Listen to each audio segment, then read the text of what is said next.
All right, we're back at it. The title of this video was called The Need for Austerity. I repeat, the need for austerity. All right. Verily I say unto you all, austerity is needed and it's a must for warriors, for combatants, for fighters, for your everyday Joe, for Tyrone, for Elizabeth, whomever.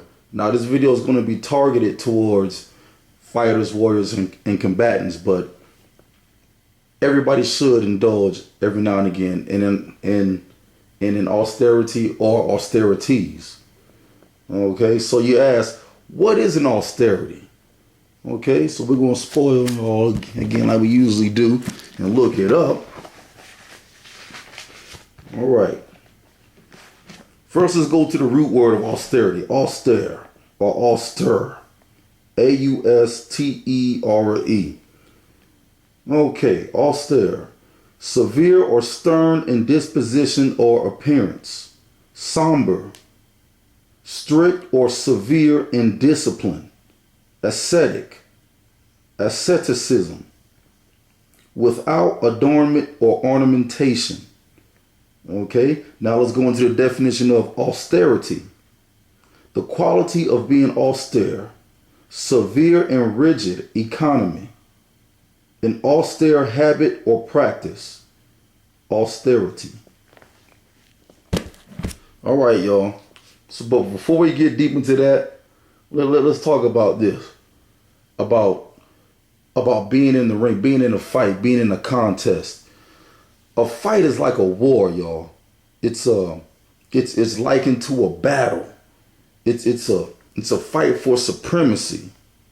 If you can imagine, a fight is like you going to another man's kingdom and trying to take his castle, trying to take his woman, trying to force and supersede someone else's jurisdiction to where you conquer. You gonna let someone snatch your woman up? You gonna let someone come and grab your woman's behind while y'all together holding hands? You gonna let another mother flusher walk in your house with muddy boots and like the Dave Chappelle skits, jump on your couch, walk all over your carpet?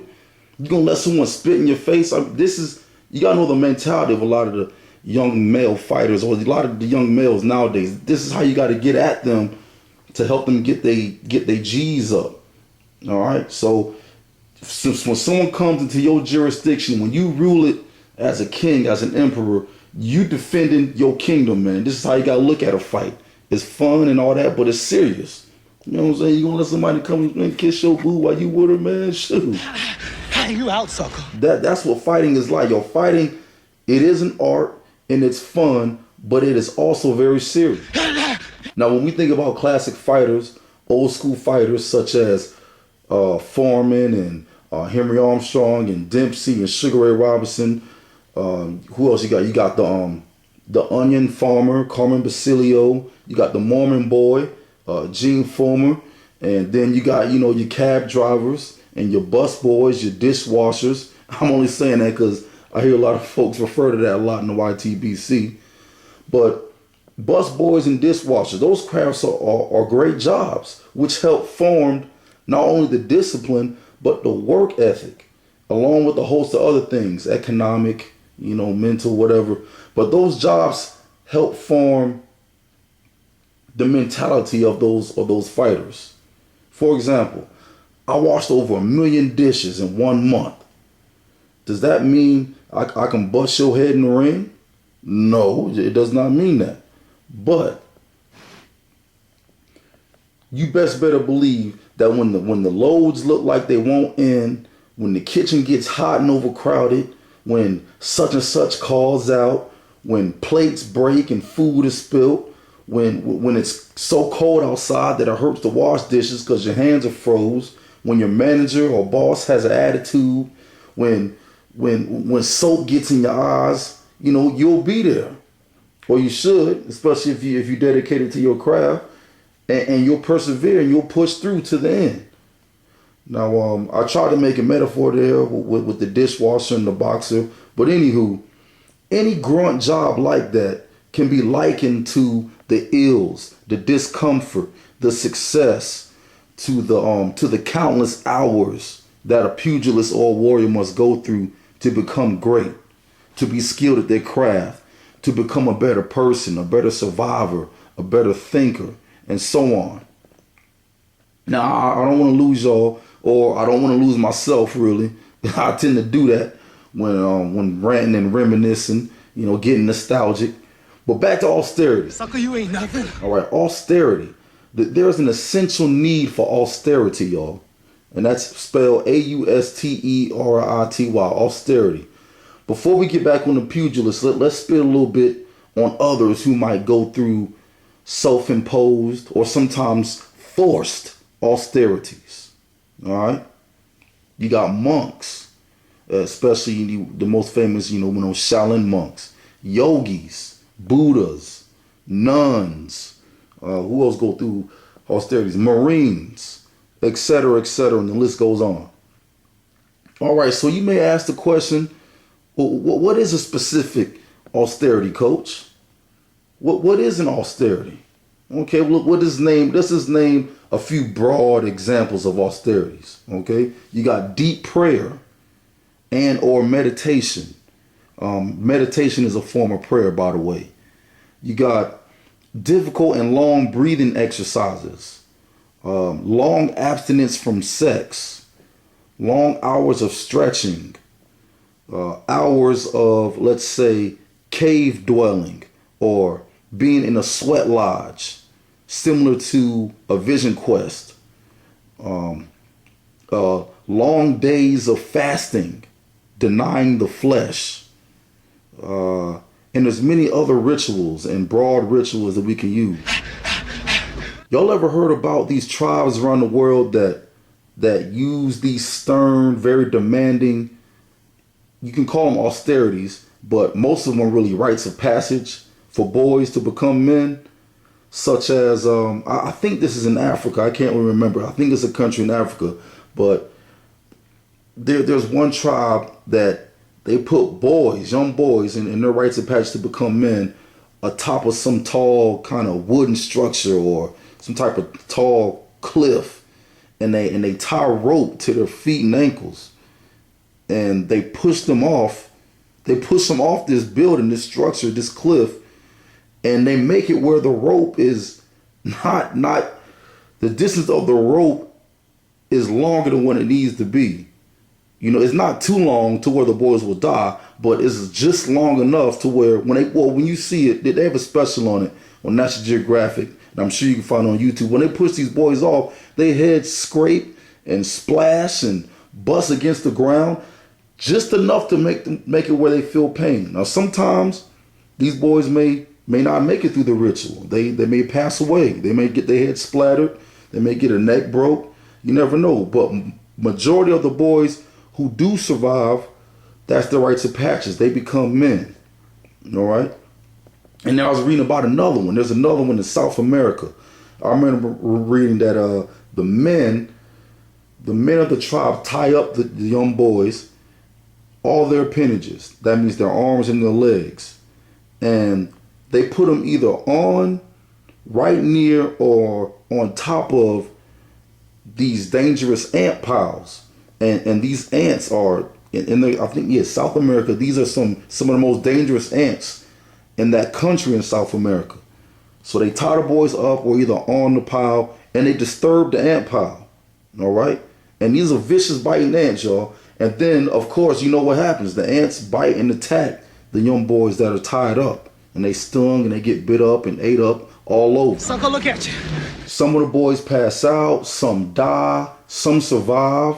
And usually the boys' bodies, when they finally untie them, now I don't know how long this rites of passage or this ritual lasts, by the way, but when they finally untie the boys, most of them can't walk, and their bodies are so swole up that you can't even recognize them. All right? But if you survive, you're a man. You're ready to be a warrior. You're ready to take on a woman. You're ready to face death. You're ready to protect, and so on. Or what about an old Indian tradition down here in the South? Since I'm from the South, Sharika, There's an old Indian tradition, and I'm sure they probably have it in other places, but I know it down here because I'm from the South. There's an old Indian tradition where a young boy will go out into the forest, and it usually would take him a few days to complete this task. He will go out into the forest with little or sometimes no supervision, all right? And then he would have to cut, sharpen, and whittle down a tree or a stick or some form of wood or rock to make a sharp weapon. Then after that, he would have to kill either a bear or a mountain lion, some type of dangerous animal that can kill them. And the boys who passed this austerity, who passed this ritual, who made it through this rites of passage, were then called braves. Hence the term, we got Atlanta Braves down here and so on. And in the modern day, I don't know if they still, no, they don't do this ritual like this, but in the modern day, these young braves are called Boy Scouts. The Boy Scouts jocked a lot of the older ancient native traditions around here of the indigenous people and stuff. All right. Now think about it, y'all. The three things we just named. Imagine if you did that before every battle, before every contest or fight, before every big date, before every big job interview. The discipline and the courage that takes. That's a true austerity. That is a part of austeric practice, if that's a word. Hell, we know that when Mike Tyson was young and he was under the tutelage of Customato, he would go to the Catskills mountain range, and that's a mountain range in upstate New York, and he would train there.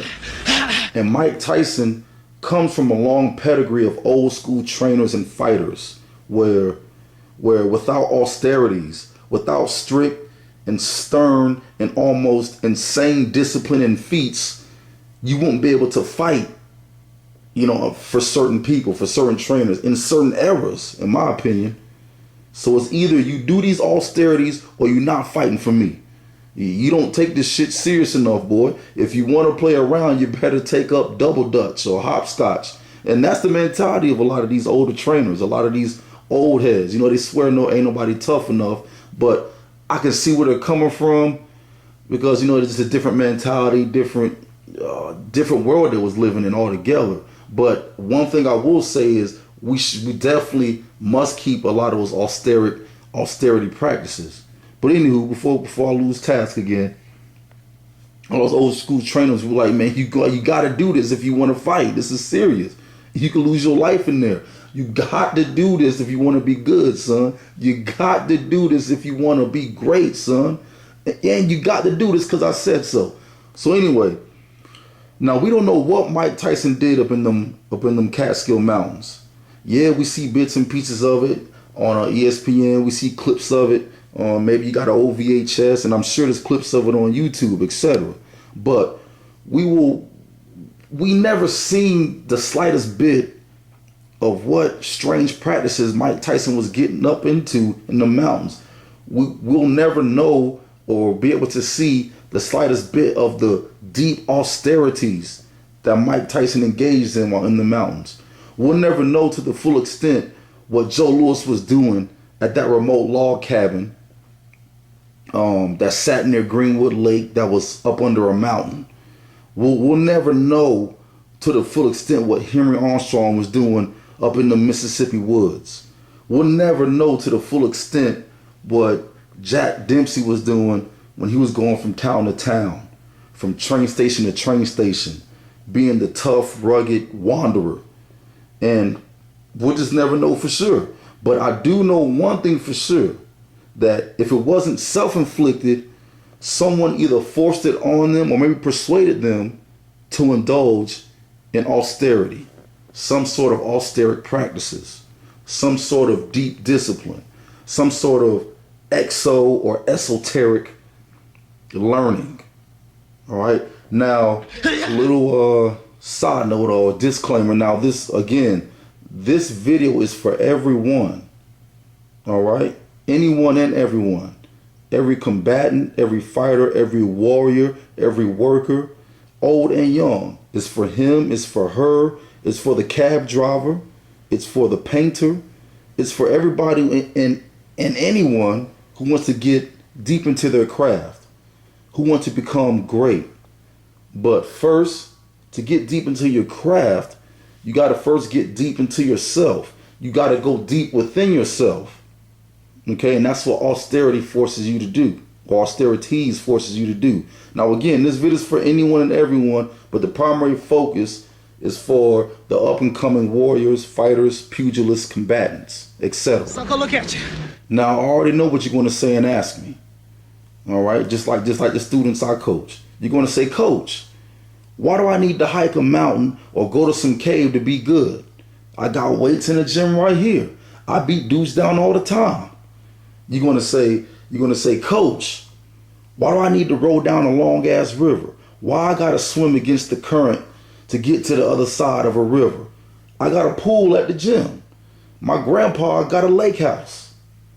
You're going to ask, Coach, why I got to go 3 months without sex? I've been tearing up Keisha all week and ain't nobody been coming close to beating me at the gym. Why I got to do all this, Coach? And then you're going to ask me, the listener, how do you answer these questions? How do you keep your patience and answer these questions without having to school, sit down, or slap one of these young knuckleheads in the face? Excuse me. Now, I've learned as a coach that whenever students ask why do you want me or do you need me to do something? Now, this is just me now, just from my experience. I've learned to say, because I said so. Then I ask them, have you ever been a champion? You ever won state or district or nationals? Where are your state titles? Have you ever competed on the world level? Got any gold medals? All right, shut the fuck up and do as I say. That's it. You out, sucker. Now, from my experience, most female athletes are better at taking instruction and they don't ask as many questions. But in what I coach, many females don't come out and they usually have to develop tougher skin being around young horny males. You know what I'm saying? And if they don't, then they usually quit and not many women come out. Anywho, before I lose focus, oh yeah. Yeah, and then I say, okay, what? You don't have no state titles, no national titles, no world titles? You never competed on the world level? Then shut the hell up and do as I say. All right? Mother flusher, if you're scared, go play basketball. Mother flusher, if you ain't about this warriorship right here, go play tennis. Not saying tennis players aren't warriors, but you know what we mean in a combative, when you're actually fighting another person. Right? There's Muay Thai, kickboxing, Val Tudo, whatever it is. So I'd be like, okay, well, if you don't want to do this, I already know you're not, go play tennis. And you'll be surprised. See that right there, that challenges a young man, or at least makes them curious. And a lot of them, it makes them want to show you up. Most of them now. Most of them. Not all of them, but most of them. Sucker, you ain't nothing. Now, if and when they begin doing these austerities and difficult training methods, doing these diligent practices, etc., during the austerities, then you explain to them bit by bit why they should be doing it, why you need them to do it. You explain a bit while they're doing it. Then, after they finish, after they dog tired, after they have no choice but to listen, they can't ask you any questions, they beat up, then you explain a little bit more on why they should be doing it and how it's beneficial to them. Then, a week later, you get a little bit more in depth of why they're doing this austerity. Then a month later, you get a bit even more in depth. You see, y'all, if you already noticed, and I know a lot of y'all are fathers and mothers out here, see, young fighters, young warriors, especially young men, they respect strength. They have no respect for things unless it makes them exert large amounts of strength and energy, unless it whoops their head, unless it beats them up a bit. And when I say strength, I mean mental, physical, and spiritual strength. Because like Customato, the legendary Customato said, fighting and fight preparation is spiritual. All right. Now, this is going to conclude part one, because this is going to segue us into getting deeper in part two. Well, you know what?